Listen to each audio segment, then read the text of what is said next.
जय श्री कृष्णा दर्शकों, राधे राधे। दर्शकों, कई लोग पूछते हैं क्या भगवान शिव को पाना आसान है। आज मैं उन्हीं भक्तों को ये बता देना चाहता हूँ कि भगवान शिव को पाना आसान भी है और कठिन भी है। दर्शकों, ये पूरी तरह से इस बात पर निर्भर करता है कि आपका भविष्य, भाव और समर्पण कैसा है। भोलेनाथ, जी हाँ, भगवान शिव को भोलेनाथ भी कहा जाता है क्योंकि वह बहुत जल्दी प्रसन्न हो जाते हैं। उन्हें दिखावा, धन, दौलत या बड़ी बड़ी पूजा पाठ की जरूरत नहीं पड़ती।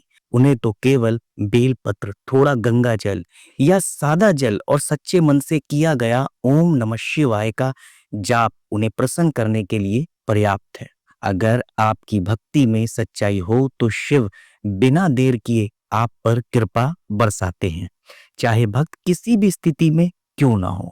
इसके अलावा मैं आपको बता दूं कि भगवान शिव को पाना कठिन क्यों है। दरअसल भगवान शिव वैराग्य के देवता हैं। शिव त्याग, शांति और ध्यान के प्रतीक हैं। उन्हें पाने के लिए मन को वासनाओं और लोभ से मुक्त करना पड़ता है। केवल भारी पूजा से नहीं बल्कि अपने अहंकार, कामना और मोह को त्याग कर ही भगवान शिव की सच्ची अनुभूति की जा सकती है। शिव को पाना एक साधना है जिसमें धैर्य, नियम और समर्पण की जरूरत होती है।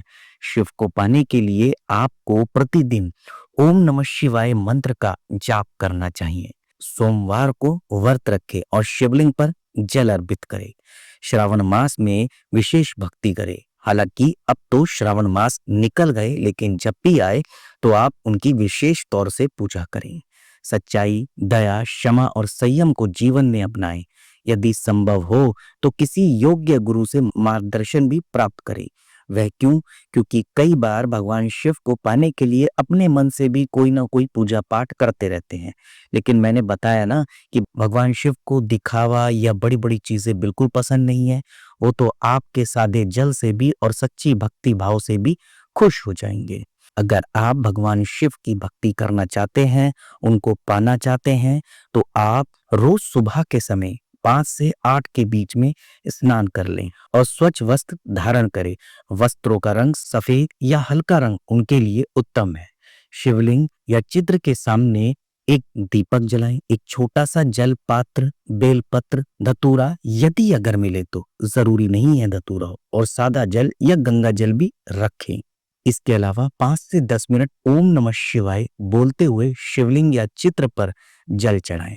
बेलपत्र अर्पित करें और ओम नमः शिवाय बोले। यदि समय हो तो आप कम से कम 108 बार शिव मंत्र का जाप करें, जैसे कि ओम नमः शिवाय, ओम नमः शिवाय। ये बड़ा सरल मंत्र है, कोई भी कर सकता है।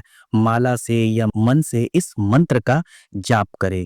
आखिर में आप महादेव से, भगवान शिव से, भोलेनाथ से ये प्रार्थना करें कि हे भोलेनाथ, मुझे सत्य, शांति और शक्ति के मार्ग पर चलने की शक्ति दे। मुझ पर अपनी कृपा बनाए रखे। आपके लिए अगर संभव हो तो 21 दिन की साधना आप कर सकते हैं। रोज सुबह या शाम कोई भी समय एक निश्चित चुन ले। आप जहां भी भगवान शिव की पूजा करें, घर के मंदिर में या कहीं बाहर मंदिर में, तो शांत व स्वच्छ स्थान हो। इसके अलावा जो मैंने आपको 21 दिन की साधना बताई वह शिव मंत्र साधना है। और आपको पता है शिव मंत्र साधना का एक महत्वपूर्ण मंत्र है महामृत्युंजय मंत्र। और उस मंत्र का उच्चारण कुछ इस प्रकार से है, ओम त्र्यंबकम यजामहे सुगंधिम पुष्टिवर्धनम उर्वारुकमिव वंदना मृत्यु मोक्ष मामृतात। इस मंत्र की आप साधना 21 दिन कर सकते हैं। दीप जलाएं, शिव का ध्यान करें, 108 बार महामृत्युंजय मंत्र का जाप करें।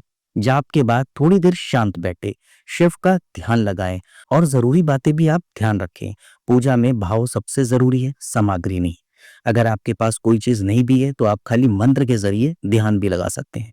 अगर कुछ नहीं है तो बस ओम नमः शिवाय जपते हुए शिव का स्मरण करें। रोजाना जैसा कि मैंने बताया 5 मिनट भी सच्चे मन से अगर आप भक्ति करें तो शिव आपसे जरूर प्रसन्न होंगे और अपनी कृपा निश्चित ही आप पर बरसाएंगे। उम्मीद करता हूं कि आपको पता लग गया होगा कि शिव को पाना आसान है या कठिन। अब ये सब आप पर निर्भर करता है, पर ये मुझे पता है कि शिव भोले हैं, भोलेनाथ है, वे जल्द ही प्रसन्न होते हैं अगर आपका भाव, भक्ति, श्रद्धा सच्ची है तो।